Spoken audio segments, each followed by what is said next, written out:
Okay, this is part 2. We had to pause to shoo a fly on here.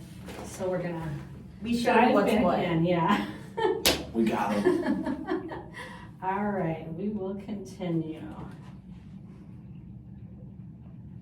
Okay, we're gonna pause here just to let you know that if you're tuning in, you're listening to the Good Bites radio show by the Chicago Foodie Sisters on WVLP 103.1 FM. This show will rebroadcast on Saturday at 2 p.m. You can listen to the live stream at WVLP.org. And we're here with our guests today, Erik Hinds and Anna Ortiz with The Traveler.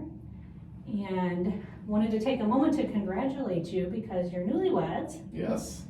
And your wedding, there's an interesting story behind your wedding, so I want you to share that. Well, thank you so much. So yeah, we are Q101 listeners. It has been the radio station. I mean, growing up, I think everybody. I think everybody in this area knows of Q101. Yeah, exactly. So it's something that has been a part of our listening lives. So we love the morning show with Brian, Kenzie, and Case.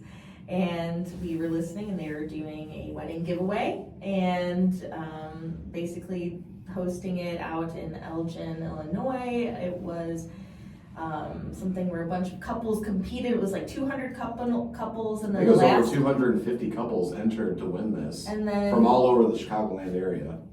Yeah, and then it got whittled down to 10, and then 3, and it was all through voting. And we are part of an amazing community. Obviously, a lot of people voted for us. Obviously, friends and family, but then people from Zombie Club, people from the museum, People we've never even met that have heard about us, and even just on Facebook, like Crown Point Cares and different big social media pages.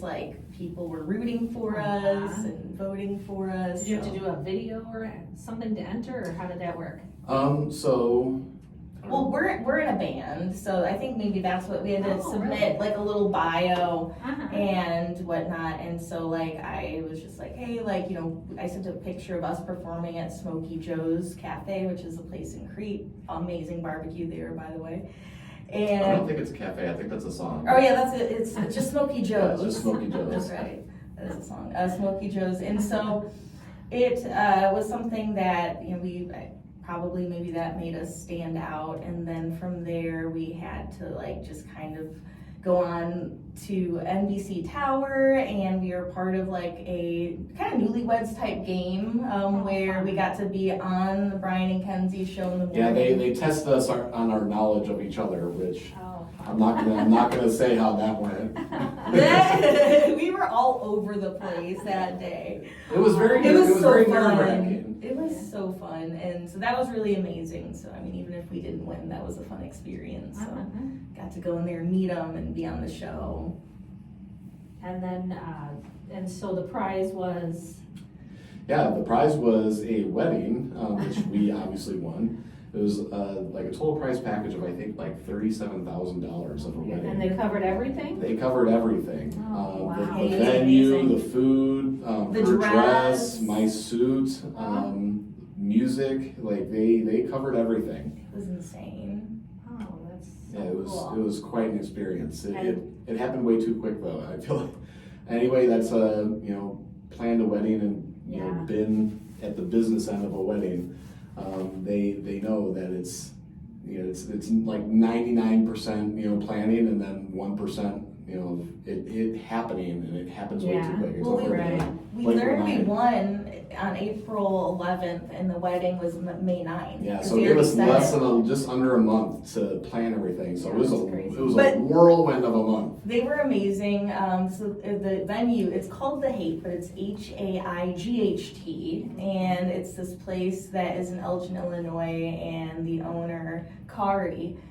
It was her idea, and she was just amazing. The venue was spectacular.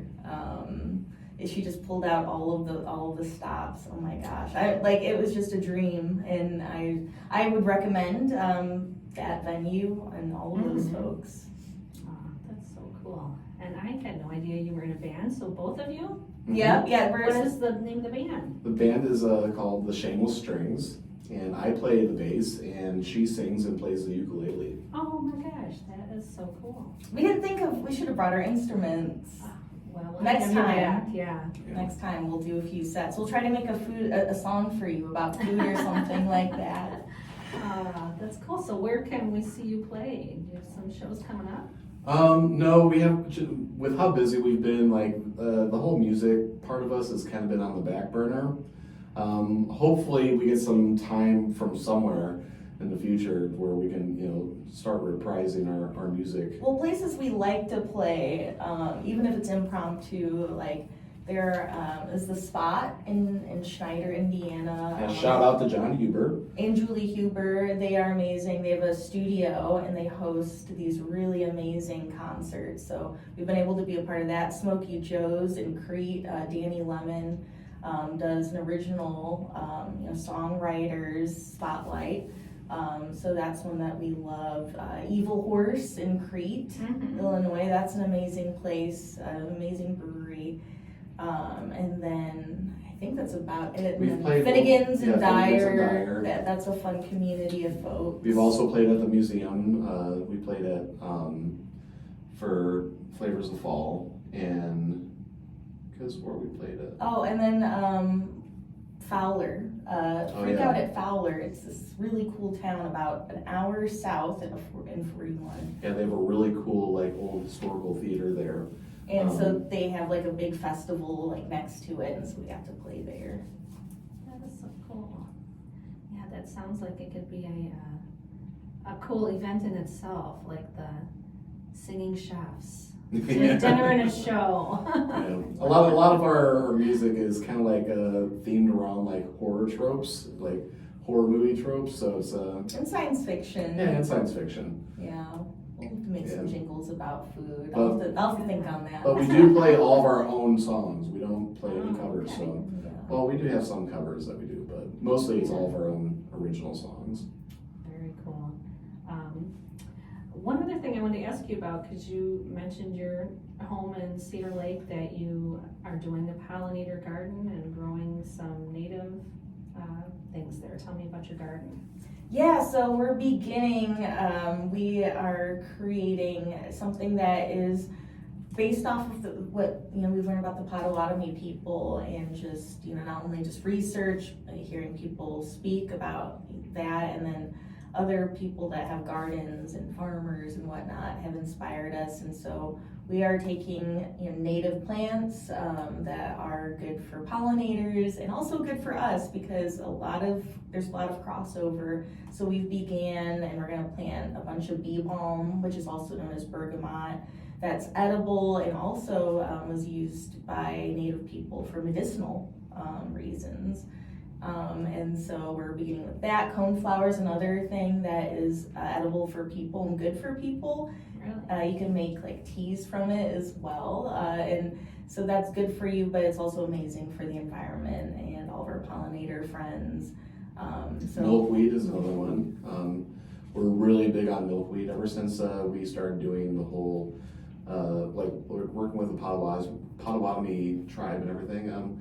One of the things that we've really fallen in love with is milkweed, because it's in Potawatomi culture, it's known as the plant that feeds you 3 times a year. So you can eat the shoots when they first come up, and then you can eat the flower buds when they start budding, and then you can eat the seed pods later in the year. And you can also make cordage, from the stalks and everything. So milkweed was a huge thing for the Potawatomis, and also is one of the primary plants that monarch butterflies subsist off of. So we want to, help strengthen the monarch butterfly populations, and we want to plant plenty of that in our yard. Everybody thinks it's called milkweed, and you find it everywhere around here. If you go driving anywhere, you'll probably see a bunch of it, and nobody pays it any attention. But once you learn about these native plants, a lot of these plants that we don't pay any mind to, they are so amazing. And that is one of the things that, especially with the culinary anthropology program, we really want to open people's, eyes to, the things around them. And like, all these things that you see, they're not just weeds, they have a purpose, and yeah, you can eat them. And pawpaws. And pawpaw, yeah. So yeah, shout out again, I know we mentioned Edifon Farms out in kind of the Crown Point, Cedar Lake area.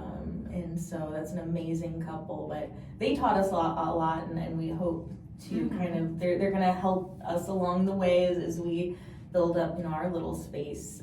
But yeah, they're gonna give us a helping of pawpaws forage in September. For the people that don't know, pawpaws are, known as like the Midwestern banana. Native to Indiana. Native to, the Midwest in general, but found a lot in Indiana. And it tastes a lot like a cross between a banana and a mango. It's delicious. It's absolutely delicious. If you are fortunate to have some, like a tree growing on your property, like definitely take advantage of it. It is so delicious. So yeah, we're just hoping that we can create something that we can actually grow and see our dishes from start to finish, and maybe even with my, work in videography and photography, just show that journey and start kind of making that more of the part. We're educating ourselves, and in that helping educate other people and showing, when you start off with dirt to a dish. Yeah, and it's amazing when you research and, like you said, things that you just dismiss as weeds. Like I was mentioning in Galena, when I go to that morel dinner, that some of the other dinners that we went to that weekend, it was just stuff foraged from the area. And one of the best things I ever had, it was violet sorbet. And they said you wouldn't believe how many violets we had to pick to make this batch. I can believe but it. It was, the color was so, and it was so, it's one of the best things to this day that I've ever eaten. And then like my son worked in landscaping years ago, when he would bring home stuff, and one day he brings home, I think it was called purslane. It just looks like a weed, and it grows all over the yard, but he's like, yeah, you can eat this. And I started putting it in salads and like as garnish. And so yeah, it's neat. If you look at it, you don't know what it is, but do a little research, and most of the stuff growing around us is that's where we all started. Yeah, and that's been probably the funnest thing of all of this is, I want people to realize, like, we're no experts on any of these things. Like, if anything, we are students of the earth and, the universe as a whole. Like, what the funnest thing about all this is, we get to do the research, and we're finding out a lot of these things firsthand too. And we want to share everything that we've found. And, I can't wait to, do more research on things. It's like, there's so much out there, like, we still have to learn, and I can't wait to learn all of it. And every time you research one thing, it's like a rabbit hole, like researching cornbread. But like, how would anyone know, like, that there's like so much history behind something like that? That was one thing, like, when we were doing the Encore dinner that you were part of in March. Like, we were, doing research on, cornbread and everything, and like, all the things that we were researching, cornbread was one of the things that we found the most history on, and the most interesting tidbits of knowledge on. It's like, we could have made a whole 3-hour course just with cornbread alone. Yeah, so it was really interesting. It's been a journey though. Yeah, we've met a lot of cool people along the way, and especially with the Traveler. I don't know if I was just gonna say your roots. I wanted to mention that too, with your grandpa and everything. Yeah, and I think we're probably going to be coming up on talking about the Traveler anyway. Might as well segue into it now. Sure. Yeah, so the Traveler at Zombie Club. So that started off as kind of like a pet project, just something that was going to keep us busy during the winter when we weren't at the museum. So it was only meant to be a temporary thing. And just a pop-up. Yeah, just a pop-up kitchen. We were only gonna, plan on only having it, for a couple months. And this is at 118 West Clark Street, which is on downtown Crown Point Square. In Crown Point. And and I started it, just kind of like to pay homage to my grandpa. My grandpa was a restaurateur in Chicago, and he owned a bunch of restaurants in Chicago, but towards his later years, he just, settled on just having one diner around, I can't remember if it was in Evergreen Park or Oak Lawn, somewhere around there. But yeah, he had a diner, and that's where my mom and dad met when my mom was working there. And so yeah, I wanted to pay homage to him. So we have like more elevated food at the museum, but I wanted to do just like down to earth like diner food, just do it right. Nothing fancy, nothing crazy, just focusing on just making some really good food, for people at the end of the night before they go home, so they're not drunk driving home. But it has grown into our biggest moneymaker. It's gotten so popular that people have pretty much demanded that we stay where we're at and don't leave. So it's quickly turning into a permanent thing. Yeah, not a pop-up anymore. Yes, we still call ourselves a pop-up, but just because we popped up, out of the ground. Popped up and stayed for a long time. Yeah. So yeah, we're actually looking at the potential of opening longer each day and also more days a week. We want to eventually open 7 days a week and extend our hours. Right now, like our hours are, our days are Wednesday, Thursday, Friday, Saturday. On Wednesdays and Thursdays, we were open from 8 o'clock to 1 o'clock in the morning.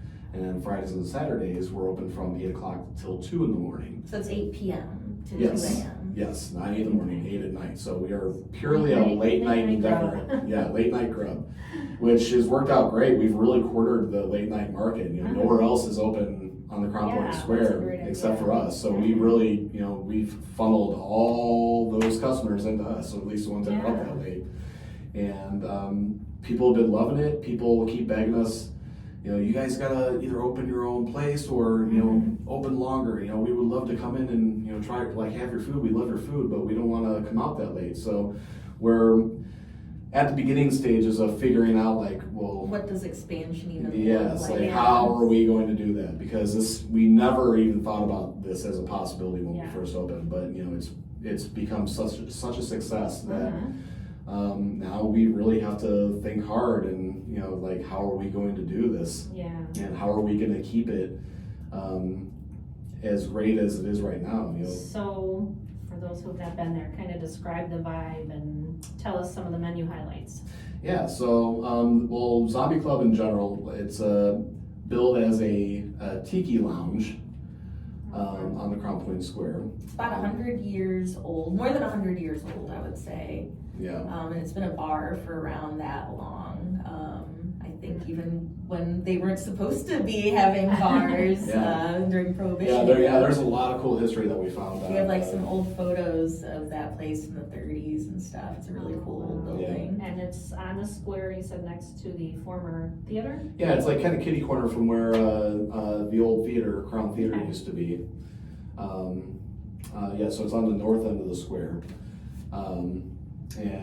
So as far as the food, we are known for our smash burgers and our birria tacos. Probably our birria tacos are our number one seller right now. People are going crazy for those. That's such a trend right now, and they're so good. It is, and it was interesting when we first were thinking about putting the birria on the menu.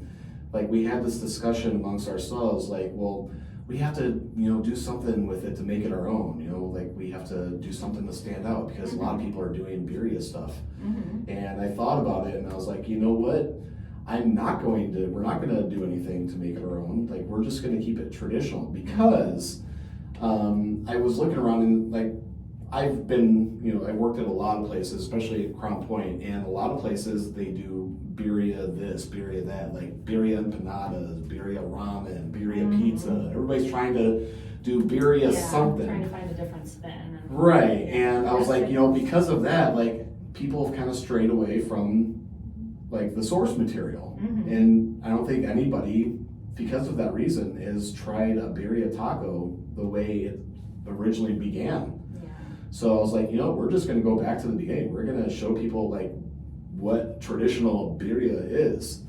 And so that's what I did. And it's the popularity of the birria tacos by themselves is just blown out of the water, right? it's getting to the point where like I can't keep up with the demand. But, like He's working with a giant pot too. Those He looks like a wizard over a cauldron when he's making, because there's like 5 different dried chiles in the so he's there's a lot of ingredients that it's like Macbeth. and it takes hours and hours to to braise and just do it properly. So it's a process, and it's getting to the point where I'm having to make a batch of it almost every single day. But beyond that, we also have other things like I do homemade biscuits and gravy, which for years I've been known for my biscuits and gravy. I make my biscuits from scratch and the gravy from scratch, all in house. And that's another one of the things that people go crazy for is the biscuits and gravy. I'm all about breakfast for dinner. So a plate of biscuits and gravy at like 10 p.m. Yeah, and you can add bacon and egg to it. We also put a nice little nest of hash browns on it. We've had people, like some guy came up the other day and he's like, dude, you brought a tear to my eye. This was like my mom's biscuits and gravy to a T. That's so cool. Yeah, and we get that a lot. I mean, it's gotten to the point where it's very humbling, because everybody that comes in, like when they first see us, if you haven't ever tried our food or been into Zombie Club before, we just look like this tiny little operation just off to the side, and nobody really gives it a second thought. But then the people that try our food for the first time, consistently every single time, people will try it and they make a point to come back up to us and tell us like, that was the most amazing taco or burger or biscuits and gravy. Or we also have BLTs. We have a grilled cheese, a flamin' hot grilled cheese. We call it our Milton John. So it's a flamin' hot. It's a grilled cheese on sourdough, and we dust it with flamin' hot Cheeto dust, and people love that one too. Or the poutine. I think a lot of people are addicted to that. Yeah, our Canadian poutine, and we also have soup. We currently don't have it right now just because it's been so hot.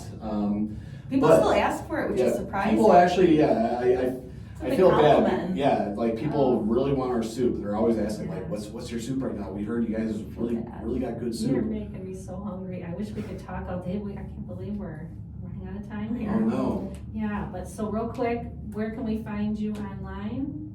So if you go to Facebook, we are on Facebook. We are The Traveler space NWI. For Northwest Indiana, and you'll know it's us because it's a picture of our symbol is a crow, like flying, carrying a cauldron over a fire. Very cool. Okay. Yeah, and I was gonna say we're on Instagram as well. Okay. Just keep an eye out for us.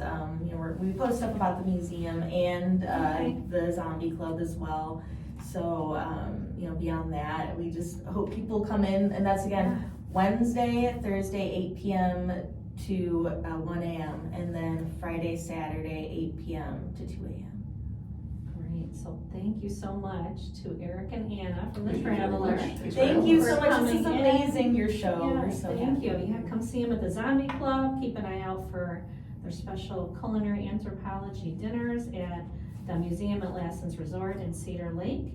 And I'm your host, Carrie Steinweg with Chicago Foodie Sisters. Thanks for listening to the Good Bites radio show. And the show will rebroadcast on Saturday at 2 p.m. Also follow Chicago Foodie Sisters on Facebook and YouTube to see video of our interview today. And have a delicious day. All righty. Yay! That was so fun. That was so fun.